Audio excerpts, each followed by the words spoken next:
But Mark, let's jump into the next segment. You may be wondering if you're coming into this video, Ricky, why are you flailing your arms? And that's because fly, Eagles, fly. I think this is how their song goes, but I'm not quite sure. No clue. I got to learn the words. I know the Philadelphia 76er one where it's clap your hands, everybody. But the fly, Eagles, fly, rough. I just don't know how it's going. Sports teams really just shouldn't have songs.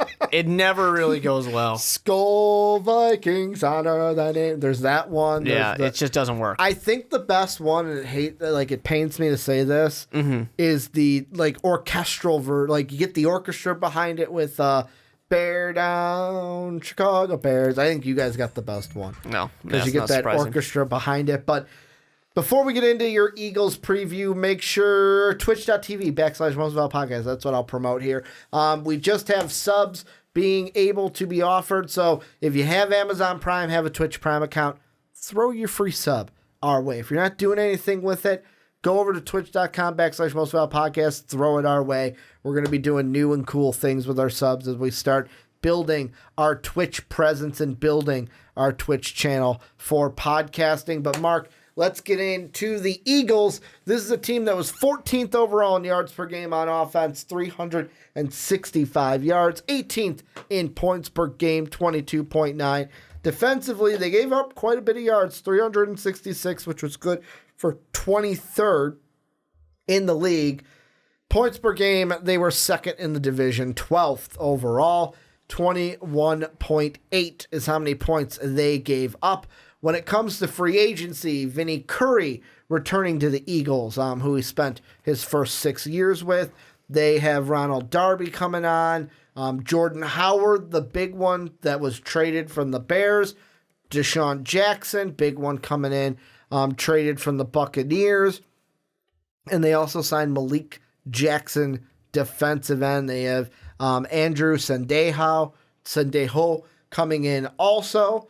So they're getting a little bit of this, a little bit of that. They get a guy from your team. They get a guy from my team in Sendejo. I'm upset that he's no longer with the Vikings. The first thing I want to ask, though, is I want to look at the two new additions that they got, because we're going to talk about the contract extension for Carson Wentz.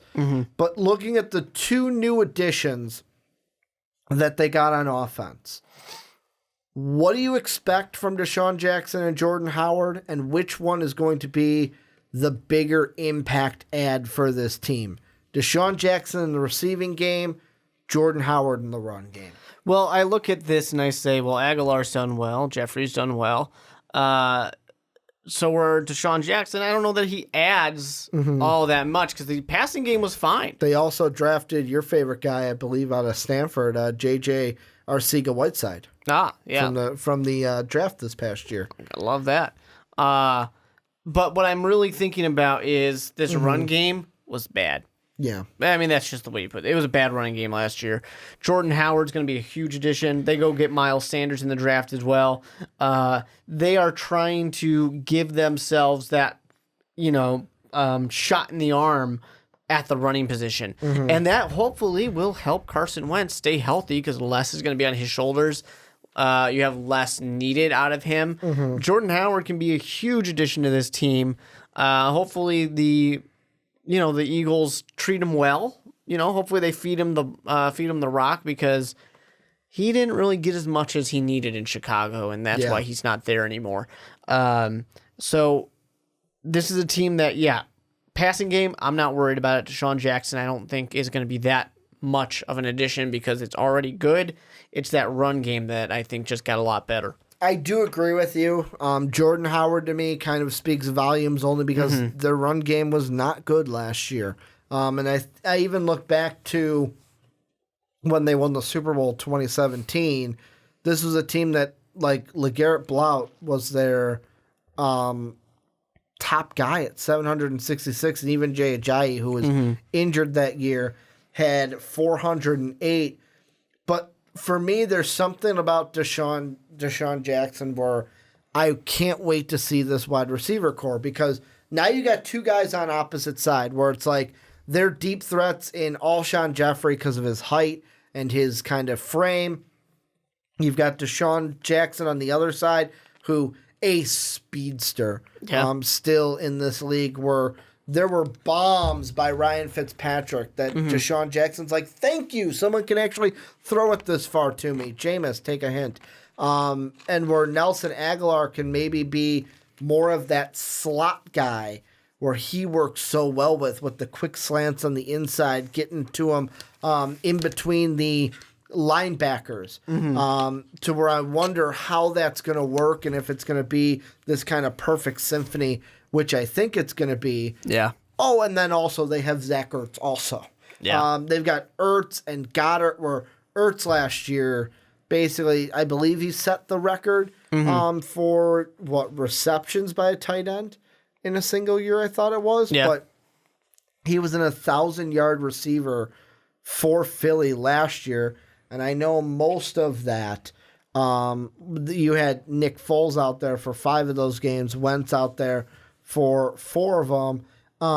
Looking up really quick, Ertz had 116 receptions, set the most receptions by a tight end in a single season, to where I'm expecting him to be just as good as he was last year. Now brings on the big question. Carson Wentz. What do you think of their extension of Carson Wentz, locking him down long term? Well, I mean, it's a gamble. I mean, Carson Wentz, when he's healthy, he looks really good. Especially you look at 2017 with those 33 touchdowns, 7 interceptions. They were just steamrolling that year, and then he got hurt, and then Nick Foles said, all right, I got this. Big Dick Nick was here to stay. Right, got there, won himself a Super Bowl MVP. Carson Wentz, when he is playing, he's great. He's a great quarterback. Problem is he keeps getting hurt. And it's hard to know for sure that he's going to be there. And you sit there and you look at this Carson Wentz type of deal, and you're like, he's in year 4. You drafted him in the first round. You get 5 years out of the guy. Why are you extending him now? It just, to me, it feels early. Unless they feel like, hey, he's about to have an absolutely explosive year. We're going back to a Super Bowl again, and we're going to have to give him the Dak Prescott deal. We're going to have to give him the whole damn team. We don't want to do that. So they're going to sit there and say, all right, we're going to sign him now. Let somebody else become the highest paid quarterback after this season, and don't worry about it. Well, an interesting note I want to throw out there that they put into this deal is, so as it stands right now, it's a 4-year deal for $128 million. The thing that's interesting, though, is there's a potential out after 2020 or 2022, but in 2020, there's an option that must be exercised by the 10th day of the league year. So if they exercise that option, he's making about a base salary of $1.3 million with a 3.2 signing bonus plus a roster bonus and an option bonus of $8 and $6 million. So that's a cap hit of 18. Or they cannot take that option, and if they don't, the salary jumps to $31.3 million, and the remaining years are void. So it's interesting to me that they threw in this, because that to me tells me if he gets injured this year, we can then, before the league year happens in 2020, where July 1st comes around, league year or the league year for them is earlier. I'm thinking NBA. But league year starts. All right, we got 10 days to make a decision. And they could technically, if he gets injured this year and they're not confident, all right, we're not going to take that option. We'll give you the 31 this next year, but now it's just a 1-year contract compared to that 4-year contract. Which is smart. It's a smart decision in that case. It's a lot of money for a guy who's hurt in that case, when it's just, I kind of feel like part of it too is like, well, then just let him play the last 2 years of his rookie deal, and then if he gets hurt, he's hurt and he's gone. I just, to me, I get it. I just felt like it's early. Yeah. Is really what it comes down to. And like I said, Carson Wentz, when he's healthy, amazing quarterback. Problem is just when he's healthy. You know, is he going to be healthy? That's the big question, and it's hard to say. And they don't have Nick Foles anymore. They don't have a good quality backup who can win Super Bowls. They've got Nate Sudfeld. They have Cody Kessler. Hey, man, they drafted Clayton Thorson. Yeah. Out of Chicago's own Northwestern. Good. You don't believe in Clayton Thorson? I mean, it is Chicago's Big Ten school. I hate that. I get it. It's technically true. But as an Illinois fan, it pains me because Illinois is not good. The better team in my mind. No, they're really not. They're actually pretty bad. Northwestern's not that much better. In recent years, they've been better. It's like comparing two turds. Like, which turd do you like better? That's been Northwestern and Illinois. Which one has more recently had a starting NFL quarterback? Would it be Northwestern? Yeah, Trevor Siemian. Oh, okay. I'm trying to think Illinois' last starting NFL quarterback. You're going to have to go back far. We've got a starting NFL wide receiver on the Green Bay Packers. It doesn't count. He's a Packer. Geronimo Allison. Doesn't count. But basically, this team, for me, I wonder offensively with these new weapons, if Carson Wentz can stay healthy, what's this team going to be like this year? Because they were a 9-7 team last year, just squeaked in to the playoffs. Is this a team that potentially gets back to, hey, we're NFC East champions now with the additions that they made? I think they can. and part of it, too, is going to really depend on Dallas because it's Dallas's division to lose at the moment. They're the division winner. But they did what they needed to do. I mean, the defense wasn't bad necessarily. It wasn't great, but it wasn't bad.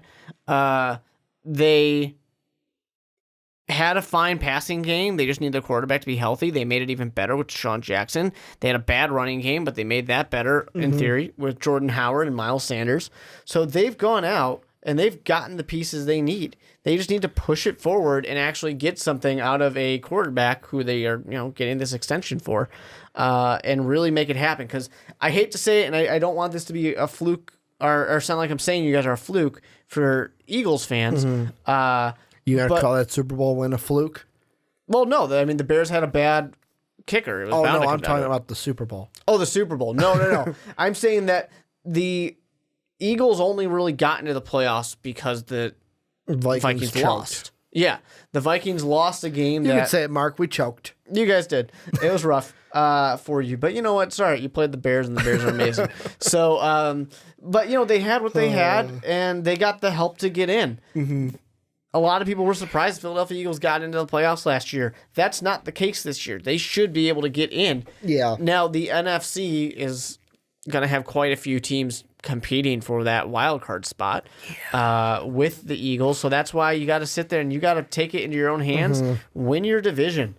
You got to go out there and win your division, and they've got a chance. I agree with you 110%. And the thing that I look at is the schedule for them. It's kind of a weird schedule. I don't know if I love it or hate it. Because the two opponents that are one of these things is not like the other one, is Seattle. They're playing Seattle. Yeah. And then, what would the other one be? Atlanta. So, early on, I like their schedule. Washington, I know in the Washington preview I mentioned how, hey, you know what? This is a possibility where Dwayne Haskins could get something on the Eagles because nobody has film of him in the NFL. All we can look at is the college film that we would have.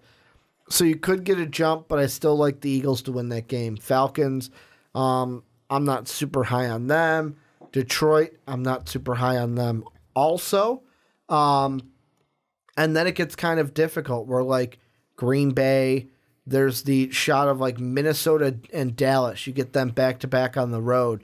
And then Chicago, after the bye, you get New England and Seattle, which are tough, but Seattle's good because you're playing them at home, not at Seattle. And then really it's what do you do in those last four games, which are divisional games? What do you do against the Giants, the Redskins, and the Cowboys? But I don't think it's too bad because your tough game against the Cowboys is going to be at home. Yeah. So I feel that. Oh, I see. Yeah, I was adding a fifth game for the Dolphins, but you've got your home game against the Giants. It's like they make a little divisional sandwich. Right, you can build some momentum there going into the Washington game where they're kind of a confusing team because of that rookie situation and not a lot of weapons. You can beat them on the road. Then you get a home game against the Cowboys. If you're building that momentum, especially with adding that Dolphins game too, which you should be able to beat the Dolphins, you can ride right into that final game against New York and win that one too, and you can go on a nice stretch, just carry your momentum straight into the playoffs. Which I think they should be winning getting into the playoffs this year. I think they've got a good shot at taking this division this year. And I think that momentum is going to help them a lot, especially as they have those divisional games right at the end. Yeah, my biggest question is what are they going to do against like Atlanta, Detroit, Green Bay, and then Washington would be the 4 teams because the rest of them I kind of got an idea where like Dallas, maybe they split. The Giants, right now, I lean towards they sweep the Giants because I'm not high on the Giants. New England and Seattle, I'm thinking are losses, although Seattle, many people are going to say Seattle ain't what they used to be. Ricky, get off them. But even like Bears and Vikings, I think that the Bears and Vikings could have the Eagles number to where this could obviously be different too, but just the Redskins, the Falcons, and then the Packers, those are the teams I look at as like, what do you do against them? Because it could be wow, we missed the playoffs by a game. If we would have beat the Packers, we would have been in. Oh, if we would have beat the Falcons, we would have been in. It's possible. But I think their easiest bet, of course, is just control your own destiny, win your division. Especially because the Dallas Cowboys, the Dallas Cowboys are a good team, but it's not like they're miles better than you. Yeah. You guys are right there. You guys are basically the same. Yeah, not one of these teams in the East is like a powerhouse to where they're going to run out ahead of the other and not get caught. Like, this is going to be a close division, and these teams are going to fight with each other. And I wouldn't be surprised if it's a race for, let's even say the end, where going into Week 16, it's Dallas-Philly. Winners in the playoffs wins the division, losers out of the playoffs based off of how many other teams we could have fighting for those just 2 wildcard spots. It's possible. It sure is possible. But this is where you guys come in. Let us know what you think down below in that comment section. Eagle fans, how excited are you for your team? Are we on the ball, off the ball, certainly around the ball? Let us know what you think down below in that comment section.